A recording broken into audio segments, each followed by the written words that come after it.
Vols que es vegin els teus pronoms al xat de Twitch i poder veure els pronoms dels demés per no equivocar-te quan estàs fent un directe? Doncs el que us porto avui aquí potser no és la solució final, però és un bon principi.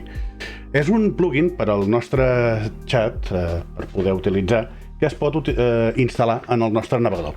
És molt senzill de fer, simplement hem d'anar a la web frankerfaces.com, que us la posaré a baix a la descripció, i ens descarregarem l'addon adequat per al nostre navegador. Simple, fàcil i directe. Un cop està instal·lat, a Twitch veurem com aquí al costat, si actualitzem, ens apareix una icona que no coneixíem, aquí, que és el centre de control del Frankerfaces. Simplement entrant i buscant pronoms, podem habilitar aquesta funció. Hi ha moltíssimes més funcions, no hi entrarem avui, simplement ens centrarem en aquesta i és que ja pràcticament està tot fet.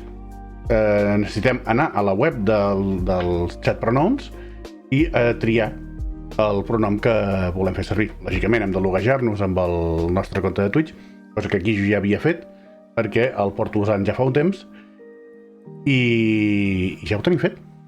Simplement tanquem, apartem la càmera un moment i veurem com si escric m'apareix aquí els pronoms que he triat jo. Òbviament, un dels llocs on ens resulta més còmode poder tenir aquesta funció és en el xat integrat de l'OBS. Per poder-ho fer necessitem dues coses.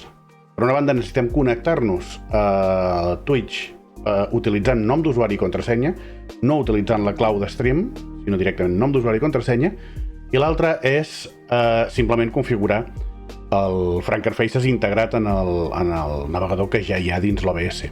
Per fer això és tan senzill com agafar la finestra, tot i que veieu que ja aquí em surt, però s'agafa la finestra, hi ha Chat Settings, seleccionarem que ens mostri les opcions per no moderadors, per poder veure el Control Center del Frankerfaces, i aquí fer exactament el mateix.